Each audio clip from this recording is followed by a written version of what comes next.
Hey, good afternoon, everybody. Welcome to another VEG Out Story Time Friday. I'm Saxon, and this week I'm gonna do two books about berries. So I've got this little plate of berries here: raspberries, blackberries, blueberries, black raspberries, and mulberries. And these are all in season right now. They're from our urban farm and also from a little bit from our Kilgore's garden. And so it's a great time to celebrate fresh berries. And recently, in one of our videos, Clint talked to you about how a lot of things that we call berries are not actually botanically or scientifically considered berries. So if you're interested in that, you might look through our video history and watch that video. But today I'm going to read Jamberry by Bruce Degen, and this is a book celebrating berries that I was read many times as a child and still think is really lovely. So I'm happy to share it with you today. And Blueberries for Sal, about a little girl and a little bear and some blueberry picking. Let's get started. Jamberry.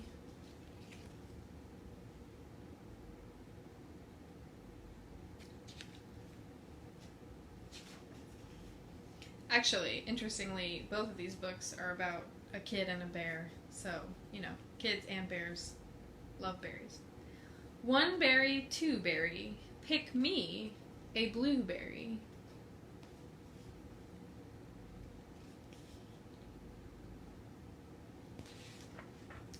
Hatberry, shoeberry, in my canoe berry.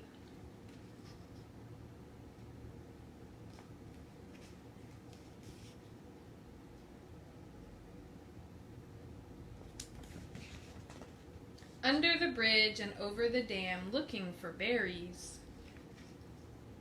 Berries for jam.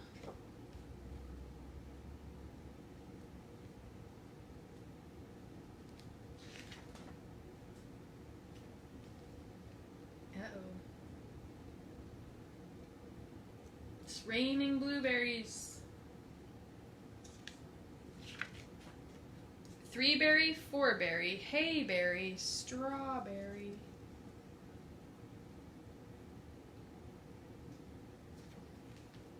Finger and paw berry, my berry, your berry.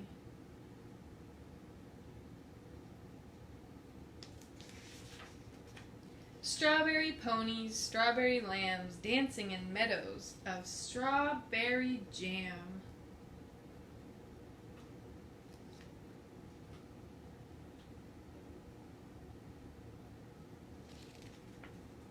Quickberry, quackberry, pick me a blackberry.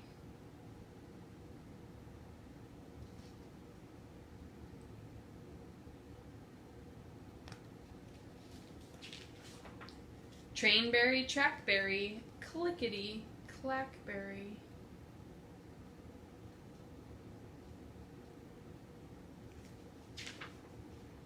Rumble and ramble in blackberry bramble, billions of berries for blackberry jamble.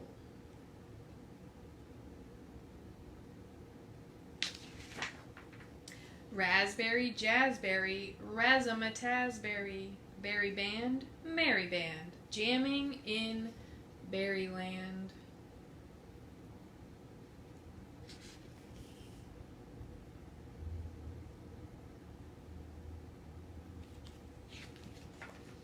Raspberry rabbits, brassberry band, elephants skating on raspberry jam.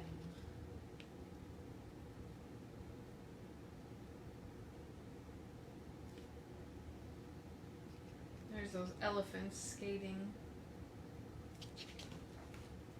Moonberry, starberry, cloudberry, sky, Boomberry, zoomberry. Rockets shoot by.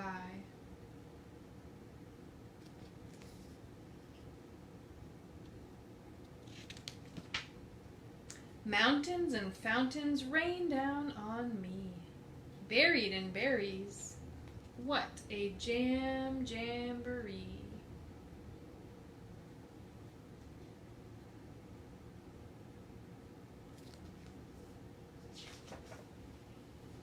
The end. Alright. This one's called Blueberries for Sal.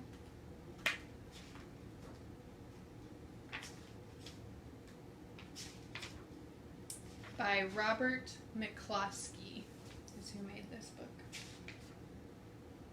One day, little Sal went with her mother to Blueberry Hill to pick blueberries. Little Sal brought along her small tin pail, and her mother brought along her large tin pail to put berries in. "We will take our berries home and can them," said her mother. "Then we will have food for the winter."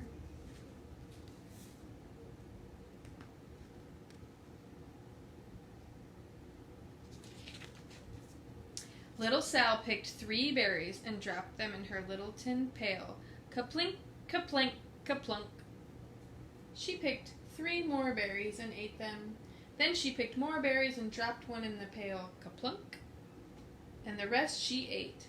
Then little Sal ate all 4 blueberries out of her pail.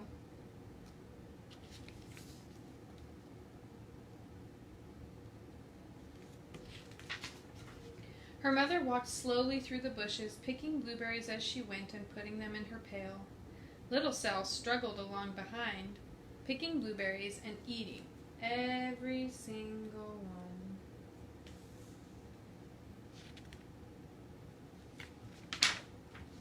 Little Sal hurried ahead and dropped a blueberry in her mother's pail.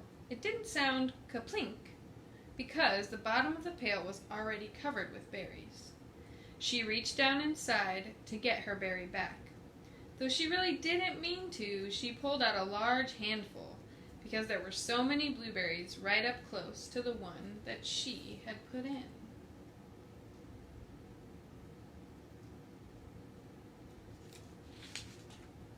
Her mother stopped picking and said, "Now, Sal, you run along and pick your own berries. Mother wants to take her berries home and can them for next winter."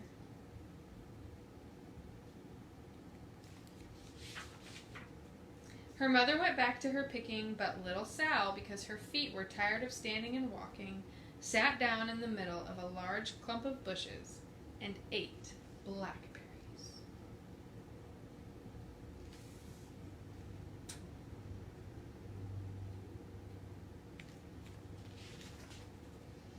On the other side of Blueberry Hill, Little Bear came with his mother to eat blueberries.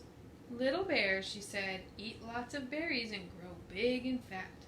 We must store up food for the long, cold winter."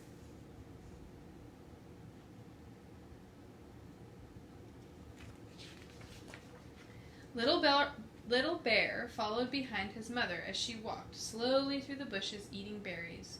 Little Bear stopped now and then to eat berries.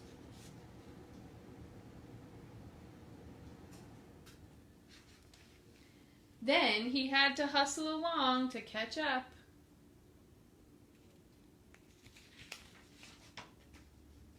Because his feet were tired of hustling, he picked out a large clump of bushes and sat down right in the middle and ate blueberries.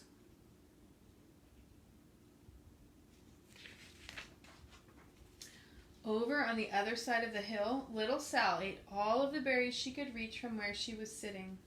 Then she started out to find her mother.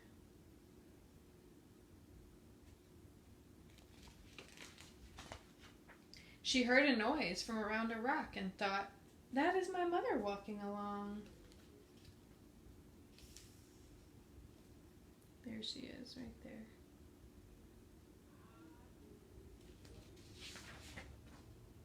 But it was a mother crow and her children, and they stopped eating berries and flew away, saying, "Caw, caw, caw." Then she heard another noise in the bushes and thought, "That is surely my mother, and I will go that way." There's little Sal. But it was Little Bear's mother instead. She was tramping along, eating berries and thinking about storing up food for the winter. Little Sal tramped right along behind.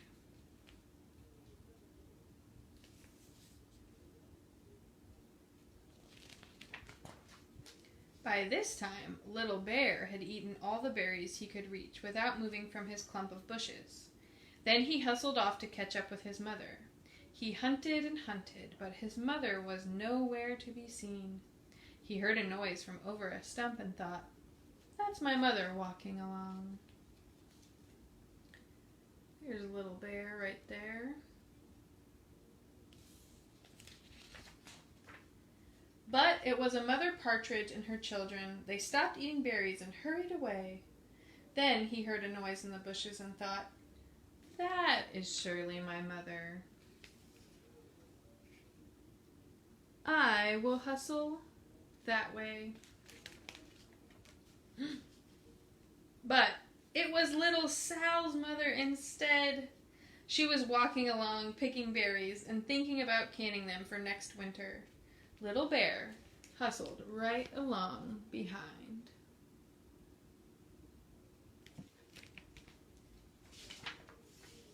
Little Bear and Little Sal's mother, and Little Sal and Little Bear's mother were all mixed up with each other among the blueberries on Blueberry Hill.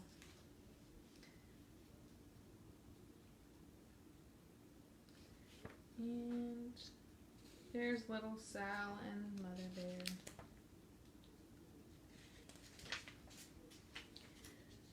Little Bear's mother heard Sal walking along behind and thought it was Little Bear, and she said, "Little Bear, munch munch, eat all you gulp can possibly hold, swallow."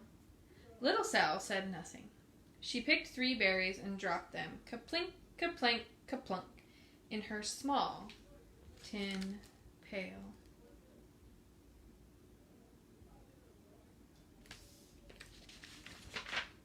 Little Bear's mother turned around to see what on earth could make a noise like kaplunk.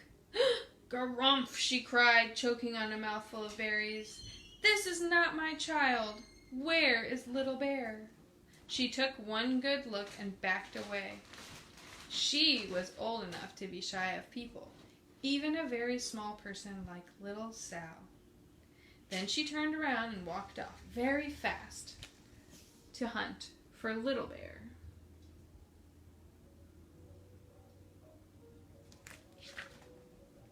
Little Sal's mother heard Little Bear tramping along behind and thought it was Little Sal. She kept right on picking and thinking about canning blueberries for next winter.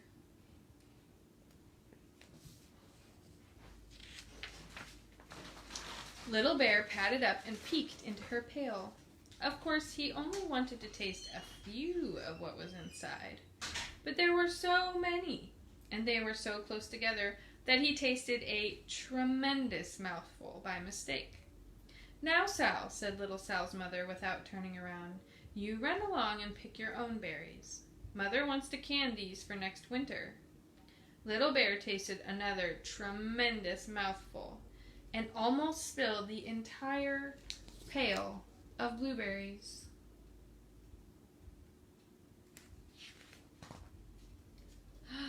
Little Sal's mother turned around and gasped, "My goodness, you are not Little Sal. Where is my child?" Little Bear just sat munching and swallowing and licking his lips. Little Sal's mother slowly backed away. She was old enough to be shy of bears, even very small bears like Little Bear. Then she turned and walked away quickly to look for Little Sal.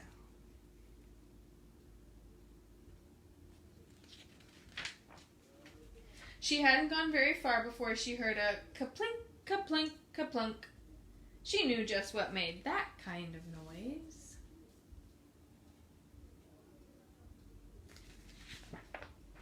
Little Bear's mother had not hunted very long before she heard a hustling sound that stopped now and then to munch and swallow. She knew just what made that kind of noise.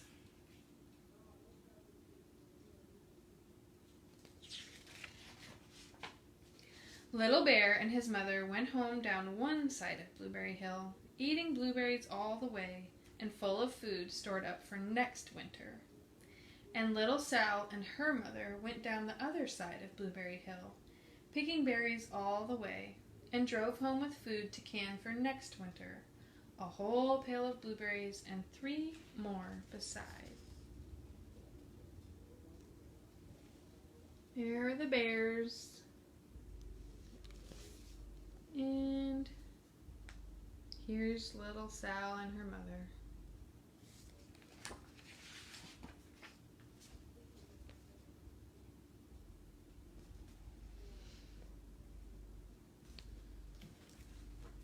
The end.